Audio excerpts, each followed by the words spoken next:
नमस्कार, मालिका वचन में आप सभी का स्वागत है। आज हम बात करेंगे कॉकरोच जनता पार्टी के बारे में और आने वाले इसी प्रकार की जो पार्टी बन रही है, रिजर्वेशन हटाओ पार्टी, जो कि दिनों में मिलियंस ऑफ फॉलोअर्स पा गए। क्या होगा, ये ऊंट किस करवट लेटेगा, भविष्य मालिका में ऐसे चीज के बारे में क्या लिखा है, सभी के बारे में बात करेंगे। तो सबसे पहले जो कॉकरोच जनता पार्टी फॉर्म हुई थी, रातों रात फॉर्म हुई थी, रातों रात पॉपुलर हुई थी और रातों रात उन्होंने एक्शन लिया था यहाँ पर आके। इसी प्रकार रिजर्वेशन हटाओ आंदोलन की रिजर्वेशन हटाओ पार्टी ये भी बन गई है, ये भी रातों रात मिलियंस ऑफ व्यू पा रही है। लेकिन एक बात होती है लीडरशिप की। अभी लीडरशिप उनकी कैसी है कि कांग्रेस जनता पार्टी वाले अच्छे सफल हो गए। मालिका में क्या लिखा है, आने वाले समय में खासकर मी नेशन योग में मालिका में चीज लिखा है कि ऐसी ऐसी चीजें होंगी जिसको कभी कानों से नहीं सुने होगे और ऐसी ऐसी चीजें होंगी जिन्हें आप आंखों से नहीं देखे होगे। अजब गजब होगा, अचानक से सब कुछ हो जाएगा, अचानक से अर्श पे, अचानक से फर्श पे। आप लोग देखे होंगे बीच बीच में बहुत से गायक आए, बहुत से इंस्टाग्राम ट्रेंड आए, वो 10 दिन 15 दिन एक साल से ज़्यादा सस्टेन नहीं कर पाए। तो ऐसा ही अजब गजब होगा। मालिका में लिखा है कि कई लोगों का जो पेंडिंग कर्मा थे, मैं फेमस हो जाऊं, मुझे पैसा मिल जाए, मेरे को लोग जाने, और जितना उनका पुण्य था उतने में एग्जॉस्ट हो जाएगा। तो फिलहाल कॉकरोच जनता पार्टी अपने मिशन में सफल हुई है। आगे चल के बहुत से लीगल एक्शन झेलेगी, क्योंकि इनकी आड़ में बहुत से एंटी नेशनल तत्व और बहुत से असामाजिक तत्व भी इसमें अपना भंजाए हैं, अपने कारनामे करतूत किए हैं। ये सब के ऊपर यूएपीए एनएसए लगेगा, क्योंकि सरकार विथ कंडीशन शर्त मानी है कि प्रोटेस्ट कर रहे स्टूडेंट पे कार्रवाई नहीं होगी, लेकिन जो स्टूडेंट नहीं है, जो असामाजिक तत्व है, इस पे कार्रवाई होगी। इसी प्रकार से ना बहुत से दर आगे निकलेंगे, बहुत सी ऐसी चीजें होंगी जो सरकार को बार बार कष्ट देंगी, सरकार हिलाएंगी बार बार। जैसे भूकंप होता है ना, वैसा टाइप का होगा। और ये सरकार इतना ज्यादा हिल गई ना कि वो प्रेरणा ली सरकार की, भाई इंस्टाग्राम में ताकत है। मोदी जी इंस्टाग्राम रील बनाए तो 24 घंटे में विश्व का सबसे ज्यादा देखा जाने वाला रील बन गया, वो वायरल हो गया। अब मोदी जी ने अपने मंत्रियों को बुलाया है कि वो लोग भी रील बनाए, इंस्टाग्राम में एक्टिव रहे। इंस्टाग्राम की ताकत वो लोग समझ गए, सोशल मीडिया की ताकत। अभी एक बीच में किसी मेरे विद्वान भाई से बहस हो रहा था, तो उनका कहना था सोशल मीडिया कुछ नहीं होता। तो मैंने बोला था सोशल मीडिया से ही सब कुछ होता है। प्रेमानंद जी ने क्षेत्र संन्यास लिया हुआ है, वहां से बैठ के अपने क्षेत्र को नहीं त्यागते, वहीं से बैठे बैठे पूरी दुनिया को बदल दिए वो।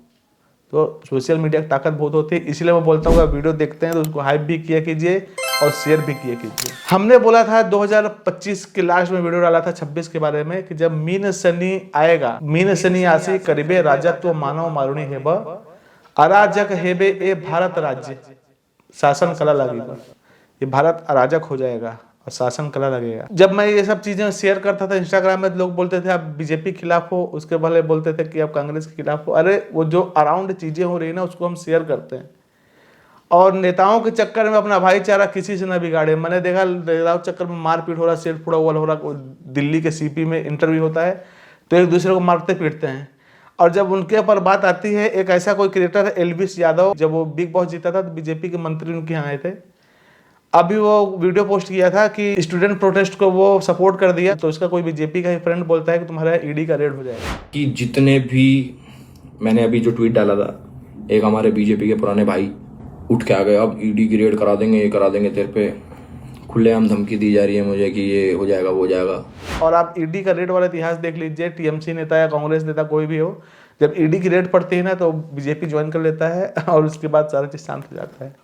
अब देखना, तो मैं लोगों से बोलता हूं कि भाई नेतागिरी के चक्कर में, पार्टी के चक्कर में भाईचारा खराब मत करो। ये पार्टी किसी की सगी नहीं होती। मोस्टली चोर और क्रिमिनल बैठे हैं पार्टियों में, किसी पार्टी की बात ले लो, मोस्टली ये लोग बैठे हैं। भले ये बात सुन के बुरा लग सकती है, मालिका में इसके बारे में बहुत खूब लिखा है कि राज्य कर्मचारी चोरी जे करीबे राजस्व निजस्व भावी, राज्य कर्म रे जे अविचार हेवे अमला तंत्र रे चाबी।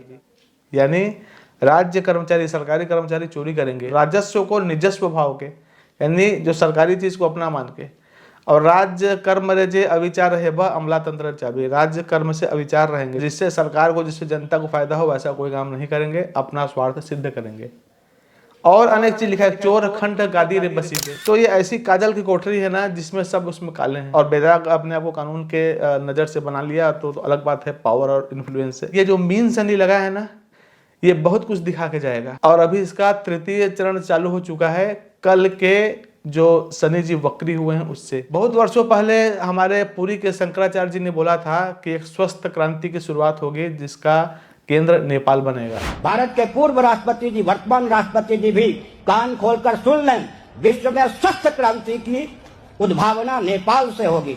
नेपाल भव्य रूप धारण करेगा, भारत इससे शिक्षा लेगा। हर हर महादेव। फिर उसके कुछ वर्षों बाद नेपाल में जेनजी प्रोटेस्ट हुआ। उसके पहले भी सरकार गिर चुकी थी। नेपाल प्रोटेस्ट के बाद भी इंडोनेशिया बहुत जगह की सरकार गिर गई है। भारत में भी कई बार ट्राई किया गया है, इस पर प्रोटेस्ट हो गया है। अब देखिए, जो कॉकरोच जनता पार्टी जो ये कर रही थी प्रोटेस्ट, वो जंतर मंतर में कर रही थी। सब पार्टी के लोग लगभग आए, मेजर पार्टी के लोग। राहुल गांधी नहीं आया, क्योंकि राहुल गांधी को क्या करना था, मोदी जी के घर के सामने जाके प्रोटेस्ट करना था, जो कि बहुत गलत है, बहुत मायने में गलत है। इसके पहले जितने भी सरकार टॉपल हुई है, सत्ता परिवर्तन हुआ है ना, वो सरकार के घर के सामने ही किए थे वो लोग, जो मोर उठा के ले जा रहे थे ना।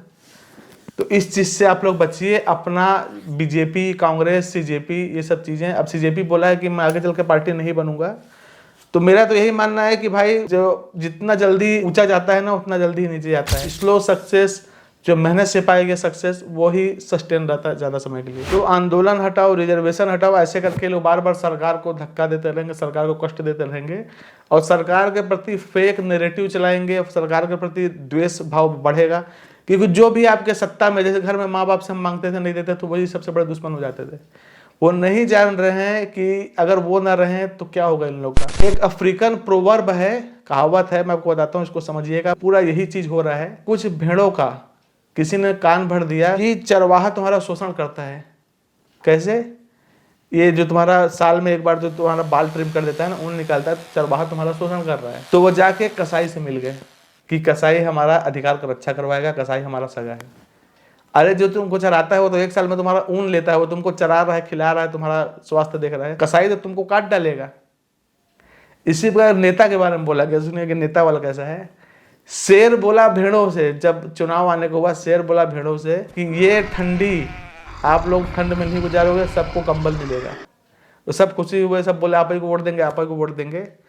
शेर चला गया तो एक वरिष्ठ भेड़ बोला कि कभी तुम लोग सोचे हो कि ये जो कंबल देगा वो ऊन कहाँ से आएगा। इस प्रकार की राजनीति चलती है। तो मेरा यही कहना है कि किसी भी नेता, किसी भी पार्टी, किसी भी दल को लेके, बॉलीवुड के एक्टर्स को लेके, क्रिकेटर्स को लेके, फुटबॉलर्स को लेके आपस में भाईचारा खराब मत करो, आपस में लड़ाई मत करो। ये सब एंटरटेनमेंट है। नेताओं के कर्म को लेके कर सकते हो। जैसे अभी जो ये प्रोटेस्ट हुआ, इससे बहुत से रिफॉर्म हुए, बहुत से ऐसे बिल लाएंगे सरकार, और बहुत लोग का इस्तीफा हुआ, बहुत लोग का बर्खास्तगी हुआ। अकाउंटेबिलिटी, जो सोनम वांगचुक ने बोला था, अकाउंटेबिलिटी यानी जिम्मेदारी रहेगा कि अगले बार नहीं करेंगे तो फिर निकाल दिए जाएंगे। और मेरे को लगता है ये सब ज़्यादा दिन नहीं चलने वाला। इनको देख के और आएंगे, और ये लोग सरकार को ही कष्ट देंगे। तो आप लोग अपने मेहनत कीजिए। जो भी मिलता है सब भाग्य से मिलता है, भाग्य से ज़्यादा कुछ नहीं मिलेगा। समय से पहले कुछ नहीं मिलने वाला। और मीन सन युवक में यही लोग, और ऐसे ही मालिका में लिखा है, याद आ गया मैं कोटेशन, मालिका में लिखा है, से दिन बिलाते चमक पड़िबा मरिबा गोरु मनीषी, विद्यालय छात्र युद्ध विद्या सीखी, करीबे घोर अनीति। इसके पहले भी कुछ कोटेशन लिखा है, यानी उस दिन विलायत में चमक पड़ेगा, विदेश में चमक पड़ेगा, हल्ला होगा। मरिबे गोरु मनीषी, गुरु मतलब होते हैं जीव, जानवर, मनीषी मतलब मनुष्य। और विद्यालय या छात्र युद्ध विद्या सीखी, करीबे बहु अनीति या घोर अनीति। विद्यालय के छात्र, यही जो जिनजी हैं, युद्ध विद्या सीख के खूब लड़ाई करेंगे। मणिपुर में जो हौती और ये सब का जो हो रहा है ना, जो लड़ाई चल रही है, वहाँ देखना यंग लोग ही हैं। तो यंग लोग ही यही सब चीज़ करेंगे, क्योंकि उनको नाक का आग दिखता है, इनका अटेंशन स्पान नहीं है। रील देख देख के इनका अटेंशन स्पान खत्म हो चुका है।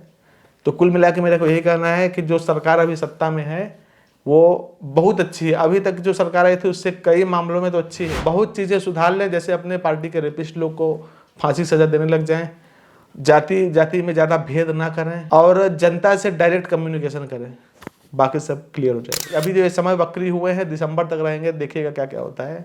इस होने वाले घोर कली और आने वाले खंड प्रलय से बचने के लिए शाकाहारी सदाचारी होकर 3 काम करें। पहला माधव नाम जप, दूसरा श्री संध्या धारा, और तीसरा श्रीमद् भागवत महापुराण पठन। आपका अवश्य कल्याण होगा। वीडियो अच्छी लगी हो तो हाइप और शेयर करना ना भूलें। लाइक, सब्सक्राइब और कमेंट आप करते हैं। नमस्कार।